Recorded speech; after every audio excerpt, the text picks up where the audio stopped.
The road south had been carrying Maren for 3 days when he came upon the circus ground. It was late in the season. The tents had dulled from weeks of weather. The grass beneath them had gone pale from the shade. He did not intend to stop.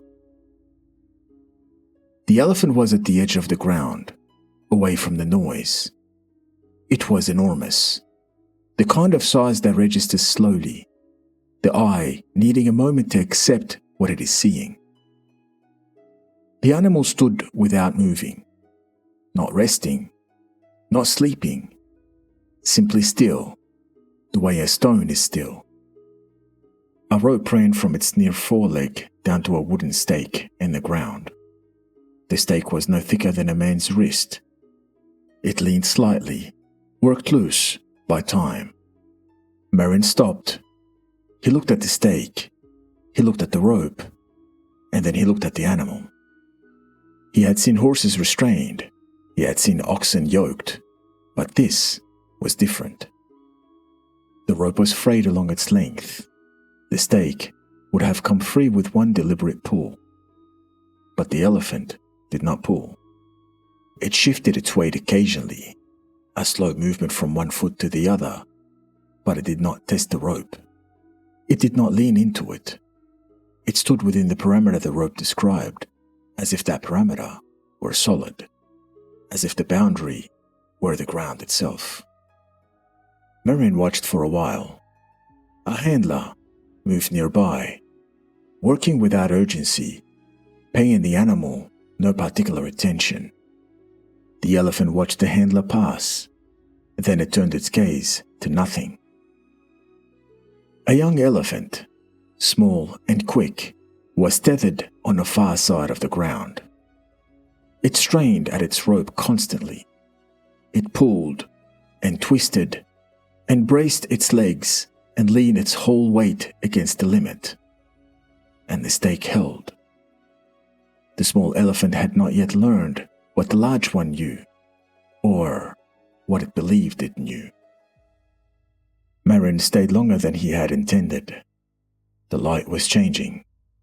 He thought about the stake. He thought about it the way you think about something that refuses to settle. He picked up his pack. He stood there for a moment before he started walking. His hand went once to the strap across his chest. An old habit, checking a weight he had carried so long he had stopped noticing it. And for just a moment, he did not adjust it. He held it. Then he walked. He did not look back at the elephant. He did not need to. But he walked differently than he had arrived.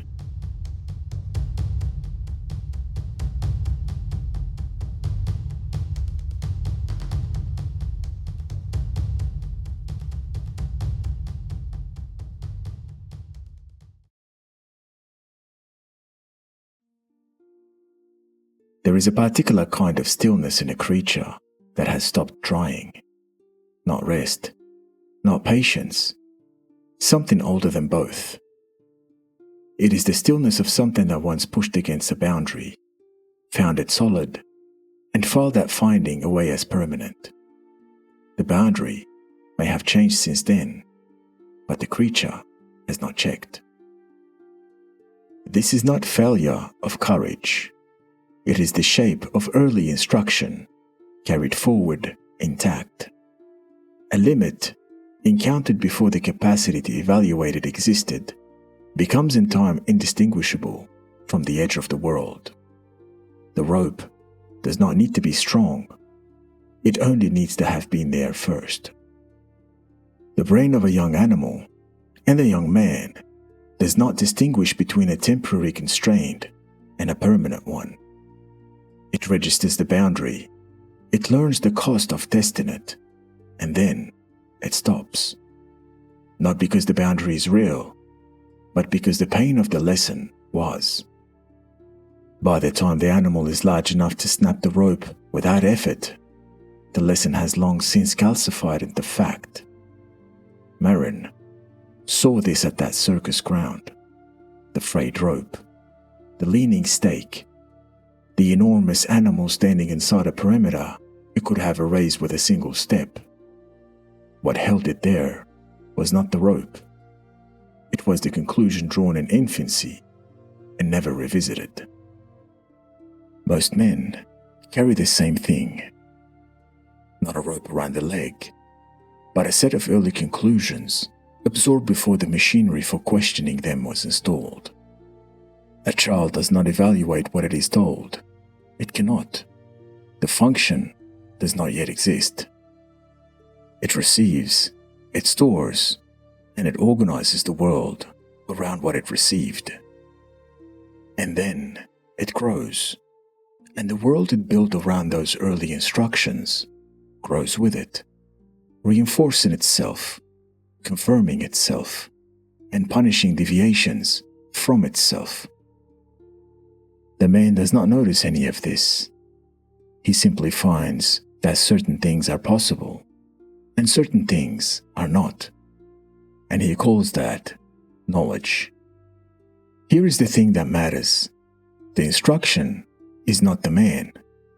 What was placed in him before he could question it, the associations, the costs, the boundaries drawn in the years before the capacity of critical thought arrived, none of that is identity. It is inheritance, and inheritance can be examined. Maren stood at that circus ground longer than he intended. He picked up his pack. His hand went to the strap across his chest. The old habit, the automatic adjustment, and for a moment, he held it without moving. He did not know, in that moment, what he was doing, but something in the machinery paused, and that pause is the only thing that matters. Most men never pause.